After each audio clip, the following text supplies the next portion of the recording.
Hi. I want to introduce you today to the Chapter 24 Alit Pinot Noir. This is from Oregon, Willamette Valley, and it's a wine that I'm excited about, and a lot of people have enjoyed that I've shared it with. So this is the bottle. It has a really kind of interesting. I don't think it shows very well on the camera, but has a very interesting white label. And what really speaks in this case is what's in the bottle. It's a gorgeous wine. So when I'm looking at a wine, when I'm considering the quality of the wine and whether or not I think people will like it in order for me to recommend it, I'm going to look at a lot of different factors. And naturally, the first thing we look at is the color of it.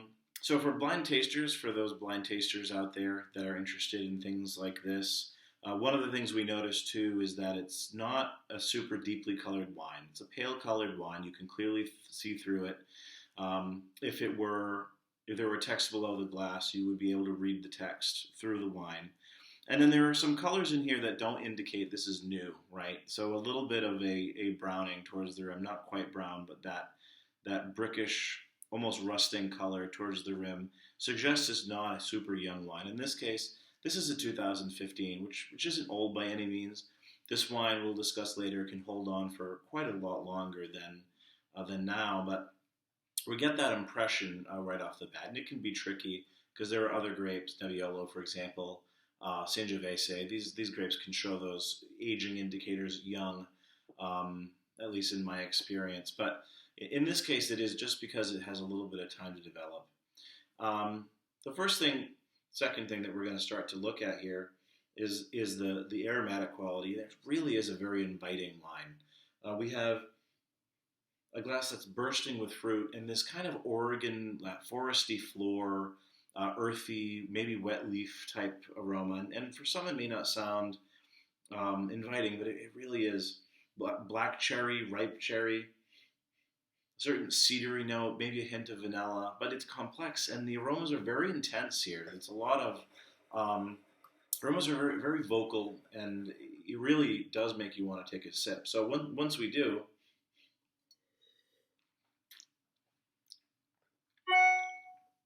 this isn't a bold wine. This wine is light to medium body. It's about 13 and a third percent alcohol, but it is bursting with flavor. The flavor intensity of those bright, luscious cherry flavors are off the charts, and it really is impressive for a wine in this price point. It's an excellent value.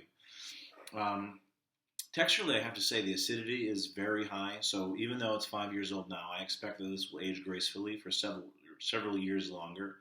And the intensity kind of confirms that, because if a wine is younger and has really good intensity and really good acidity, then it's likely it can age nicely for some time. And that definitely is the case here. This definitely has a few more years of interesting development, of potential improvement. And that's exciting. That's a cool find. There's some tannin, they're very low, which is typical for Pinot Noir. And I want to consider too that you don't have to obey the white wine with fish, the red wine with meat option. This wine is very versatile, and I feel like we're getting over that philosophy. This wine would be particularly good with salmon or a full flavored fish course, but it would also be very good with red meat. It would be outstanding with pork. There's a lot of different things that you could pair this with. A little bit about the wine itself and about Oregon. It's a really hard place to grow grapes. It can be very wet. It gets a relatively large amount of rain. Rain can threaten bud break in the case of excessive rain, preventing the buds from becoming properly set. You end up with a tremendous loss. It can be cool in the spring. You can end up with frost. It can rain in the fall if it rains in the fall.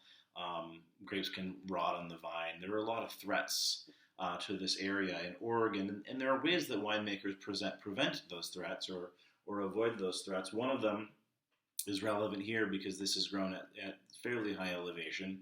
The maximum elevation in Oregon is usually around 1,000 feet.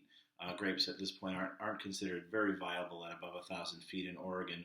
These vineyards, to the best of my knowledge, are between 6 and 750 feet. So you get really good sunlight at that elevation. Cold pockets of air can fall through the vineyard, so you don't have to worry as much about spring frost. And if you do get a deluge of rain, you're less likely to get flooded because, again, you can have the rain kind of wash down the side and not make everything soggy. So you have some advantages there. But the challenges are real, and Pinot Noir is very fickle. It's a very challenging grape. So when we find one that's affordable, and again, just bursting in flavors and is crisp but intense and elegant at the same time, it's really worth a good look and maybe a case. I think I should buy a case. It's delicious.